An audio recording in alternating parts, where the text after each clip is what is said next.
नमस्कार। अपराध जगत की तंग गलियों के राज को फाश करने के लिए हाजिर है आपका मेजबान और लेकर बी अलर्ट। बी अलर्ट में हम बात करते हैं उन अपराधों की जो आपके आसपास होते हैं और उन अपराधियों की साजिश की जो कहीं ना कहीं आपको निशाना बनाने के लिए रची जाती हैं।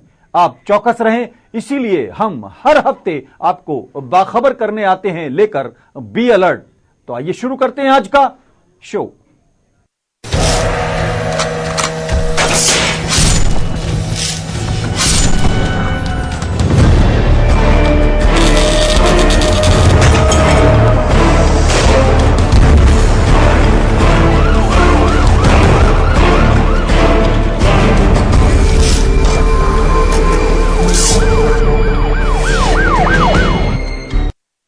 बी अलर्ट में आज सबसे पहले बात करते हैं दिल्ली के डिफेंस कॉलोनी के उस मकान की जहां पर एक शख्स रात को सोया, लेकिन जब सुबह को नहीं जागा, दोपहर को नहीं जागा और शाम को उसे जगाने की कोशिश की गई तो पता लगा कि लाशें तो जागती ही नहीं है। जी हां, हम बात कर रहे हैं एनडी तिवारी के बेटे रोहित शेखर की। और रोहित वो शख्स जिसने अपने ऊपर से नाजायज शब्द हटाने के लिए 6 साल कानूनी लड़ाई लड़ी, उस शख्स के खिलाफ जो कि दो राज्यों का मुख्यमंत्री रहा और कामयाब भी हुआ, लेकिन जिंदगी की जंग वो हार गया।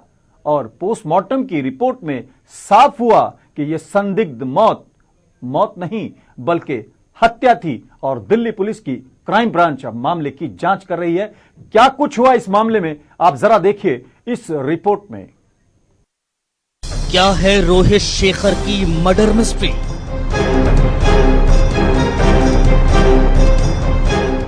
क्या किसी ने रोहित शेखर को मार डाला?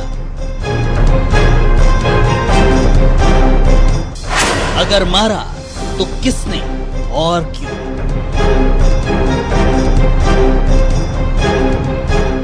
एक मौत और अनगिनत सवाल, और हर सवाल अपने आप में एक पहेली। जी हां, जब से एनडी तिवारी के बेटे रोहित शेखर की पोस्टमार्टम रिपोर्ट आई है, तब से हर कोई सख्ते में है, क्योंकि पोस्टमार्टम रिपोर्ट रोहित शेखर मामले को कत्ल की ओर इशारा करती नजर आ रही है। इसमें खुलासा हुआ है कि रोहित की मौत सामान्य नहीं है। दम घुटने से रोहित शेखर की मौत हुई। किसी चीज से रोहित के मुंह को दबाया गया। गला घोटने के भी निशान मिले हैं। गला दबाने या तकिया से मुंह दबाने का भी शक है। रोहित की मौत का वक्त 15 से 16 अप्रैल की तड़के 1:30 पर है। पोस्टमार्टम रिपोर्ट आने के बाद दिल्ली पुलिस ने अज्ञात के खिलाफ एफआईआर दर्ज कर जांच का जिम्मा क्राइम ब्रांच को सौंप दिया है। क्राइम ब्रांच के शक के घेरे में मृतक रोहित शेखर का पूरा परिवार है। इसी शक के आधार पर शनिवार को क्राइम ब्रांच की टीम डिफेंस कॉलोनी के रोहित के घर पहुंची। रोहित की मां उज्ज्वला तिवारी, पत्नी अपूर्वा और उनके ससुर से पूछताछ की गई। उसके अलावा रोहित के भाई और नौकर भी क्राइम ब्रांच की जांच के दायरे में है। रोहित की मां उज्ज्वला का कहना है कि रोहित और उसकी पत्नी अपूर्वा के बीच कुछ टेंशन चल रही थी। साथ ही घटना वाली रात रोहित ने थोड़ी शराब भी पी हुई थी। हालांकि रोहित की मां उज्ज्वला कुछ साफ साफ कहने को तैयार नहीं है। वहीं दूसरी तरफ रोहित के ससुर ने यह कहा है कि उनकी बेटी बेगुनाह है, उसने कुछ गलत नहीं किया। मेरे को पुलिस ने बताया नहीं है और न मेरे को कुछ मालूम है। पूछताछ चल रही है? मेरे को कुछ नहीं मालूम भैया। अपूर्वा अंदर होगी, मेरे से मिली नहीं है अभी। और मर्डर रिपोर्ट लिखनी कहती है रोहित का मर्डर हुआ है। रोहित अब ये इस विषय में तो मैं कुछ भी नहीं कह सकता हूँ। क्या इससे पहले किसी तरह की कोई कभी लगा कि कोई झगड़ा हुआ? कुछ वो झगड़ती ही नहीं है, स्वभाव में नहीं है उसके झगड़ा करना। मेरा नाम पद्माकर शुक्ला है। लेकर क्राइम ब्रांच इस तरह की बातें बोल रही है। अब पुलिस वाले अब कुछ भी कह सकते हैं।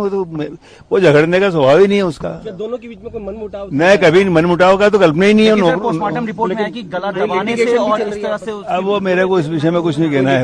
भी चल रही है आपस किसमें? कंप्लेंट बाजी भी कुछ चल रही थी किसमें? कोई कोर्ट में झगड़े को लेकर कोई कंप्लेंट? मेरे को नहीं मालूम इस विषय में। तो आप क्या कह रहे हैं इस मामले में कि जिस तरह से ये वो बिट्टू मतलब अपूर्वा कर ही नहीं सकती है, सपने में भी नहीं सोच सकते हम। रोहित शेखर की जान किसने और क्यों ली? क्या कातिल कहीं बाहर से आया था या घर में ही छिपा था? आखिर रोहित से किसी की क्या दुश्मनी थी? कहीं ऐसा तो नहीं कि रोहित के परिवार में कोई ऐसा था कि जो रोहित को एनडी तिवारी की विरासत मिलने से खुश नहीं था? इन तमाम सवालों को लेकर दिल्ली क्राइम ब्रांच हर एंगल से मामले की तफ्तीश कर रही है। काफी हद तक मुमकिन है कि आरोपी कानून की पकड़ में जल्द होगा। Crime desk, Gulistan news. और अब बात करते हैं उस भरोसे की जो अक्सर भारी पड़ जाता है। एक लड़की को लिफ्ट लेना बहुत महंगा पड़ गया। जी हां, मोहाली में एक लड़की ने एक लड़के से गाड़ी में लिफ्ट ली तो उसकी जिंदगी में बहुत बड़ा तूफान आ गया, बल्कि कहा जाए कि जिंदगी में बहुत बड़ी बर्बादी का सामना हुआ। मोहाली की इस खबर को देखकर कम से कम समाज के हर तबके को सोच लेना चाहिए, समझ लेना चाहिए कि हर भरोसे का लायक नहीं होता। लिफ्ट लेनी हो तो कम से कम यह जरूर देख लें कि यह कितना भरोसे का शख्स है।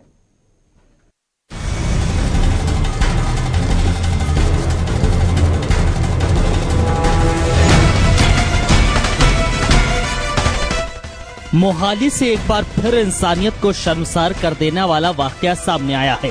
साथ ही सामने आई है वो गंदी करतूत जिसकी वजह से समाज के अंदर खुले में घूमने वाले वहशी दरिंदों के हौसले इस कदर बुलंद है कि रात की अंधेरी चादर तो छोड़िए, सूरज की उन किरणों में करतूतों का अंजाम दिया जाता है जिनकी रोशनी में हर इंसान देखने के काबिल होता है, पर फिर भी मूक बना रहता है प्रशासन की लचरता से भलीभांति वाकिफ समाज। दरअसल मोहाली के सेक्टर 67 में बने एक कॉल सेंटर में जॉब करने वाली वो लड़की, जिसकी शादी को अभी महज 2 महीने हुए थे, तब दरिंदों का शिकार बन गई जब उसने एक लड़के से लिफ्ट मांग ली। लिफ्ट मांगना ही इस लड़की को भारी पड़ गया, क्योंकि इसे नहीं पता था जिससे वो लिफ्ट मांग रही है वो जिस्म की भूख का अंधा हो चुका है। लेकिन बेचारी मासूम इस बात से अनजान थी और शायद इसलिए उसने उस गाड़ी में बैठ जाने का फैसला ले लिया। और फिर क्या था, जिस्म की चाहत में नशे में चूर दरिंदों ने मासूम के साथ दुष्कर्म कर डाला। ये घटना सुबह करीब 9:30 पर हुई, जब लड़की को वहीं से अगवा कर लिया गया जहां पर वो रोज आया जाया करती थी। जी हां, लड़की को कहीं और से नहीं बल्कि उसके ऑफिस के पास से ही अगवा किया गया। अगवा कर पहले दरिंदों ने उसे पास के सेक्टर 8 की मार्केट में ले गए और जब मार्केट में लड़की चीखने लगी, चिल्लाने लगी तो उसकी आवाज से सोता हुआ समाज जागने लगा। तो दरिंदे मासूम को शहर के साथ ही सटे एक गांव की सुनसान राहों पर ले चले अपने जिस्म के नशे को पूरा करने। ਸਾਡੇ ਕੋਲ ਇੱਕ ਇਨਫੋਰਮੇਸ਼ਨ ਆਈ ਹੈ, ਸਾਡੀ ਇੱਕ EMPLOYEE ਹੈ ਲੇਡੀ ਜਿਹੜੀ ਘਰੋਂ ਆ ਰਹੀ ਸੀ, ਉਹਨੂੰ ਰਸਤੇ 'ਚ ਇੱਕ ਗੱਡੀ ਵਾਲੇ ਨੇ ਅਗਵਾ ਕਰ ਲਿਆ ਤੇ ਉਹਦੇ ਨਾਲ ਇਹ ਮਿਸ ਹੈਪਨਿੰਗ ਕੀਤੀ ਉਹਨਾਂ, ਮਤਲਬ ਇਟਸ ਆਊਟਸਾਈਡ ਆਵਰ ਪ੍ਰਿੰਸੈਸ। ਤੇ ਸਾਨੂੰ ਤੇ ਬਾਅਦ 'ਚ ਹੀ ਪਤਾ ਲੱਗਾ ਕੀ ਹੋਇਆ। ਤੇ ਦੈਨ ਪੁਲਿਸ ਵਾਲੇ ਆਏ ਨੇ ਤੇ ਦੇਰ ਇਨਵੈਸਟੀਗੇਸ਼ਨ ਦਾ ਕੇਸ। ठीक है, वो की कम आउट आंदा किस तरह होया, एग्जैक्टली कौन बंदा है वो साडी नॉलेज नहीं है, वो सारा पुलिस वाले ही दसणगे। लेकिन यहाँ सलाम करना चाहिए उस लड़की के हौसले को जो बहादुरी दिखाकर खुद को वैशी दरिंदों के चंगुल से छुड़ा ले गई। फौरन उसने पुलिस को फोन किया, लेकिन देखिए तो शायद इन भेड़ियों का पालन पोषण करने वालों ने ही फोन ना उठाया।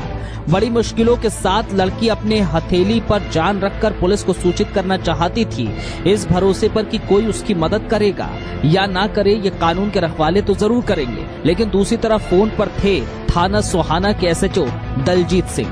दलजीत सिंह ने मामले को हल्के में ले लिया और उन्होंने अपने जूनियर को कार्रवाई करने को कह दिया। सुस्त कार्रवाई के चलते तुरंत दरिंदों को पकड़ा नहीं जाया गया। उस वक्त कार्रवाई हो जाती तो शायद वो दरिंदे आज सलाखों के पीछे होती, लेकिन ऐसा हुआ नहीं।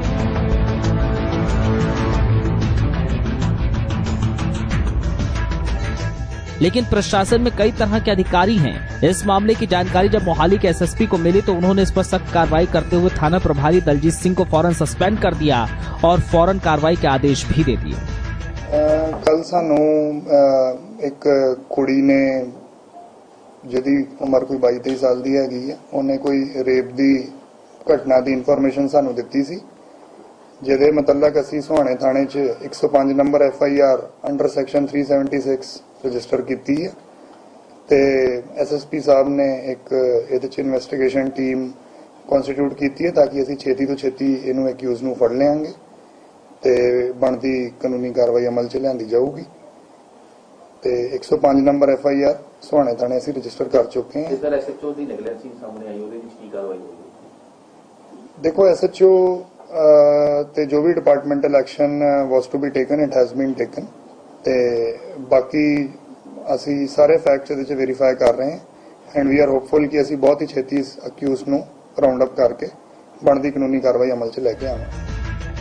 तो पुलिस का मानना है कि मासूम के साथ इस घिनौनी घटना को अंजाम देने वालों को जल्द ही पकड़ लिया जाए, लेकिन क्या इस एक दरिंदे को पकड़ लेने से समाज में घूम रहे उन दरिंदों पर शिकंजा कस पाएगा जो इस ताक पर रहते हैं कि बहन बेटियां अपने घरों से निकली और ये नाजायज और घिनौनी हरकतों को अंजाम दे सके? इस पर जरूर सोचिए और सावधान रहिए। Bureau report JK 24/7 news.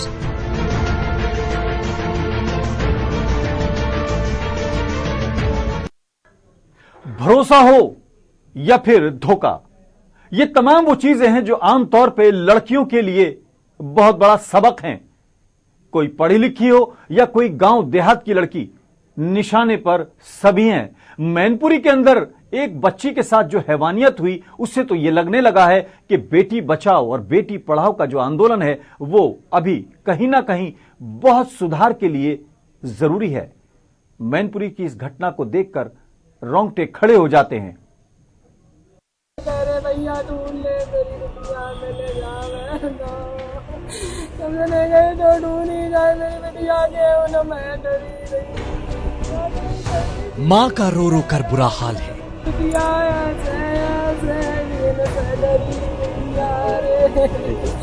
बेटी का शव मिला है। माँ को नहीं पता था उनकी बेटी शौच के लिए निकली, लेकिन फिर वापस नहीं लौटेगी।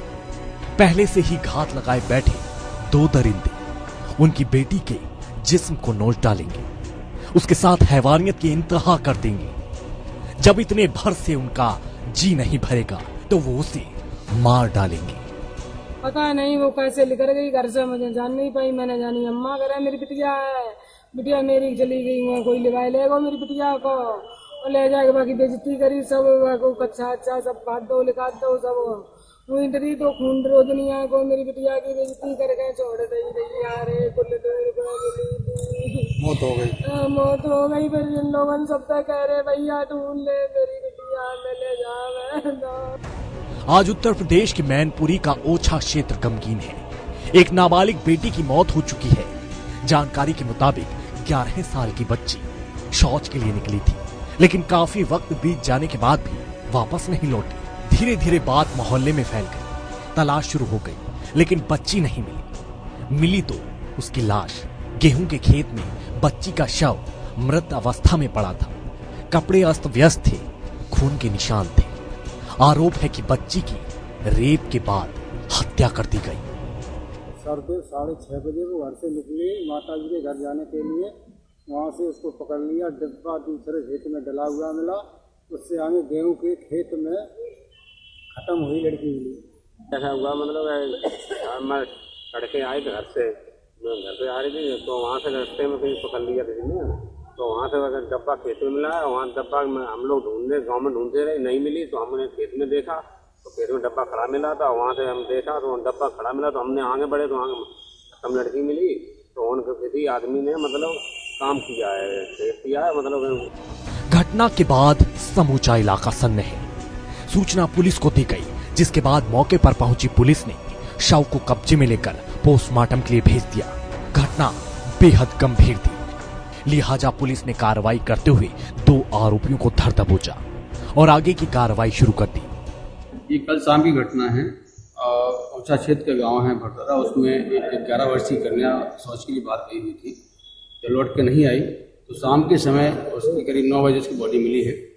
मुकदमा पंजीकृत कर लिया गया है, दोनों आरोपियों को गिरफ्तार कर लिया गया है, अग्रिम कार्रवाई की जा रही है। एक तरफ केंद्र और प्रदेश सरकार बेटी बचाओ बेटी पढ़ाओ का नारा देते नहीं थक रही, तो दूसरी तरफ बेटियां ही सुरक्षित नहीं हैं। गुंडे, बदमाश, शोहदे लगातार बेटियों को निशाना बना रहे हैं। बड़ी बात उन्हें ऐसा करने से पहले एक बार भी शासन प्रशासन का खौफ नहीं सताता।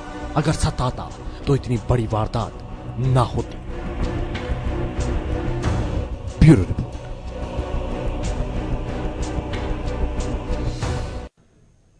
शादी का एक ऐसा बंधन है जो बहुत देर तक तो चलता है, जिंदगी भर साथ निभाने का वादा भी होता है, लेकिन यह अचानक नहीं होता।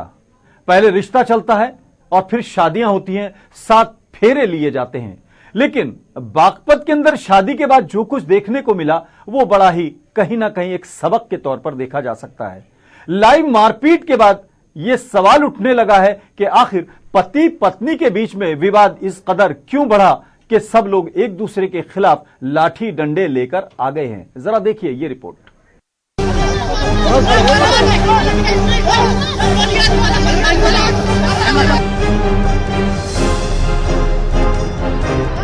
कोई घूंसे मार रहा है तो कोई थप्पड़ से अपना गुस्सा उतार रहा है तो कोई डंडे से प्रहार कर रहा है।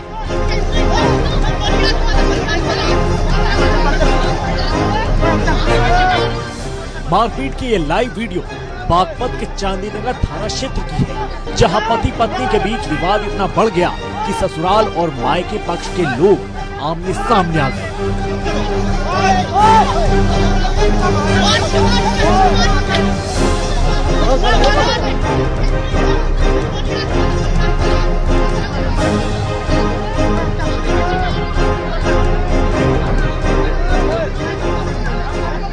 और फिर जो कुछ हुआ वो आपके सामने है। दोनों पक्षों के दर्जनों लोग काफी देर तक एक दूसरे को पीटते रहे। हालांकि बाद में मौके पर मौजूद लोगों ने किसी तरह से बीच बचाव किया। फिलहाल पुलिस ने मामले में दोनों पक्षों के खिलाफ मुकदमा दर्ज कर लिया है और आगे की कार्रवाई शुरू कर दी है। ये विवाद है और पति पत्नी के बीच का कुछ इशू चल रहा है। उसमें संभवतः एक पक्ष के लोग एक बच्चे को, दोनों में कोई बच्चा है, उस बच्चे को ले के कस्टडी का इशू चल रहा है और एक बच्चे को एक पक्ष लेके जाना चाह रहा था, दूसरे पक्ष के लोगों ने उसके साथ मारपीट की है। ये आपसी विवाद है। इसमें थाने पे दोनों पक्ष आए थे और इसमें बातचीत चल रही है। जो भी वैधानिक कार्रवाई अपेक्षित होगी बातचीत के बाद उसके हम करेंगे और उसमें कोशिश करेंगे कि मामला जो जिस तरीके से आपसी समझौते से खत्म हो जाता है वो हो जाए। प्रयास यही है, लेकिन अगर वैधानिक कार्रवाई की आवश्यकता होगी तो करेंगे। दरअसल चांदीनगर थाना के मुकारी गांव की लक्ष्मी की शादी 14 साल पहले गाजियाबाद के वीरेंद्र सिंह से हुई थी। जानकारी के मुताबिक वीरेंद्र की पत्नी से लड़ाई हो गई और वो पिछले 4 साल से अपने गांव में रहती है और यहीं अपने बच्चों को पढ़ाती थी। लेकिन बीते दिन वीरेंद्र बच्चों को लेने मुकारी गांव आया था और बिना बताए स्कूल से बच्चों को लेकर गाजियाबाद जाने लगा। तभी लक्ष्मी के परिजनों ने उन पर हमला बोल दिया। उसके बाद दोनों पक्षों में जमकर मारपीट हुई, जिसमें कई लोग गंभीर रूप से घायल हुए। क्राइम एफआईआर के लिए बागपत से हैदर मलिक की रिपोर्ट। यूं तो उत्तर प्रदेश सरकार का दावा है कि वो बेहद मुस्तैद है और पुलिस का भी यह दावा है कि अपराधी उनसे बहुत खौफ खाते हैं। और यह भी सच्चाई है कि यूपी सरकार ने इलाहाबाद का नाम बदलकर प्रयागराज कर दिया है, लेकिन इसी प्रयागराज में शायद अपराधियों की जहनियत नहीं बदली है। तभी तो एक लाइव ऐसा वीडियो सामने आया है जिसे देखकर लगता है कि पुलिस को अभी बहुत काम करना है और अपराधियों को काबू करने के लिए मेहनत बहुत करनी पड़ेगी, क्योंकि एक प्रॉपर्टी डीलर को जिस तरह से मारकर हत्या करके अपराधी फरार हो जाते हैं, उसके बाद तमाम सवाल भी खड़े होते हैं और तमाम दहशत का माहौल भी बनता है। देखिए इस रिपोर्ट में और देखिए कि किस तरह से यूपी सरकार को अभी बहुत काम करना है।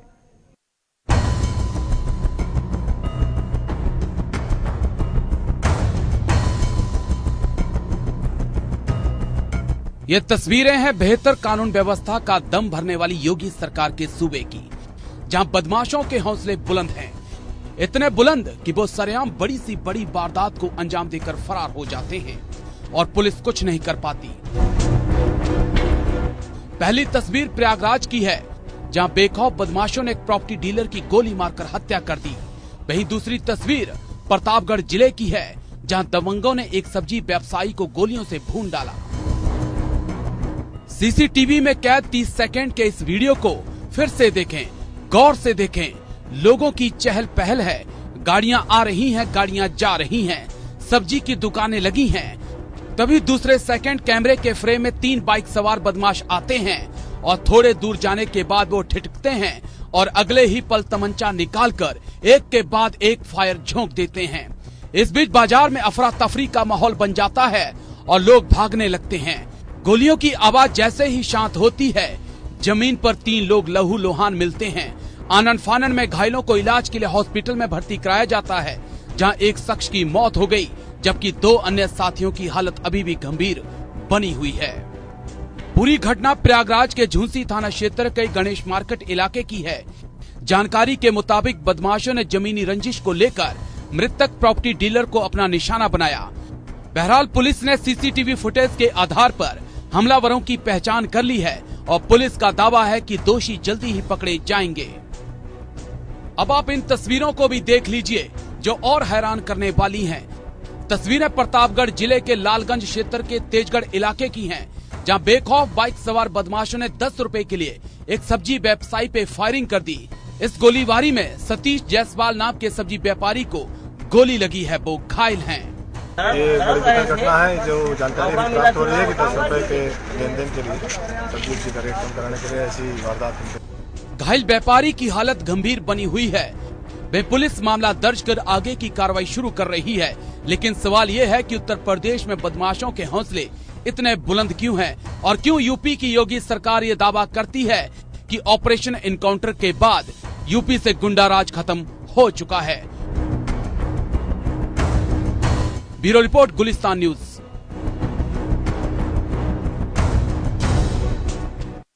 तो अपराध जगत के इस काले गोरख धंधे को बेनकाब करने वाले हमारे शो को देखने के बाद आप इतना तो समझ ही गए होंगे कि आपकी चौकसी अपराध से बचने का सबसे आसान तरीका है।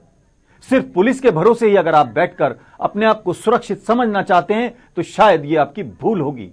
आप सुरक्षित रहना चाहते हैं तो चौकस भी रहिए और अपने आसपास नजर भी रखें। आज फिलहाल इतना ही। अपने मेजबान आजाद खालिद को इजाजत दें। जय हिंद।